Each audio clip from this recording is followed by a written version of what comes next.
పేరు బి ఆదిశేఖర్ నాయుడు.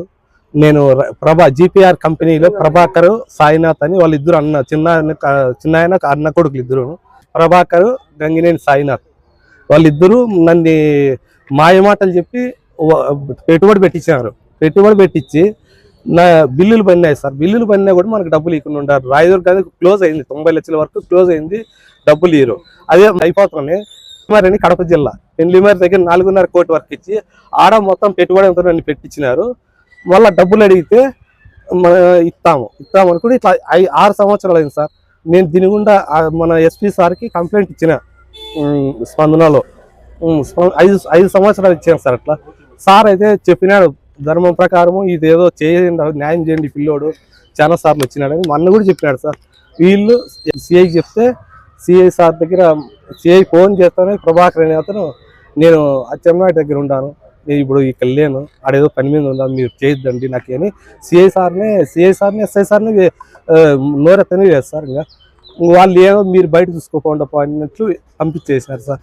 రాయదుర్గం దగ్గర నాతో పెట్టుబడి అంతా పెట్టించి 25 లక్షలు నాకు ఇప్పుడు వచ్చేది ఉంది సార్. నాకు అమౌంట్ అది అడిగితే కాళా శ్రీనివాసులు మినిస్టర్ అయినప్పుడు నేను పటాకులకి 6 లక్షలు ఖర్చు పెట్టినాను, ఈ వర్క్లో అది కట్ చేస్తాను అని ఇప్పుడు నా డబ్బులు అంతా ఏంది రూపాయికుండా ఉన్నాడు సార్. లాస్ట్లో నాశనం చేసి పెట్టినారు సార్ నన్ను.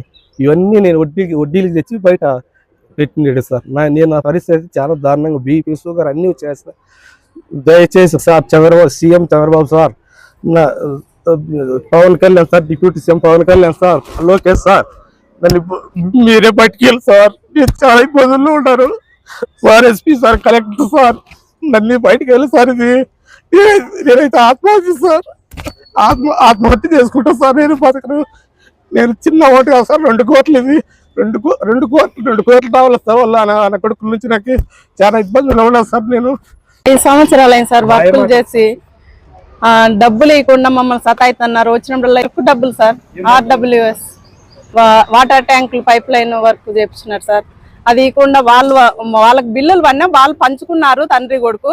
మమ్మల్ని మోసం చేస్తున్నారు సార్. మా పిల్లల్ని మేము ఏ వాళ్ళని బతికించుకోవాలా? ఆయన ఏమన్నా అయిపోతే మేమేం కాదు సార్. ఎవరు మమ్మల్ని చూసుకుంటే సార్? వాళ్ళు అంతా అన్యాయం చేస్తున్నారు. ఇద్దాం మేము ఒకసారి ఇమ్మంటాడు, ఇస్తామంటాడు. ఏం చెప్పాలో మేము అర్థం కాకుండా మా ఇంటి కాడికి వచ్చి కూర్చుంటున్నారు. మేము తెచ్చి ఇచ్చినాం సార్ వీళ్ళకి వడ్డీలకి. వాళ్ళు మా ఇంటి కాడికి వస్తారు, వీళ్ళు ఉంటారు, పనుల మీద పోతారు. మీరు చెప్పండి అమ్మా అని ఇండ్లు ఎత్తుకుంటారు. కొంతమంది మెసేజ్లు పెడతారు, మీరు చెప్పి డబ్బులు ఇప్పిండి వాళ్ళతో, మగవాళ్ళతోనూ, మీరు ఇంట్లో ఎట్లున్నారు అన్నారు సార్. మాకు ఎలాగైనా న్యాయం చేయండి సార్.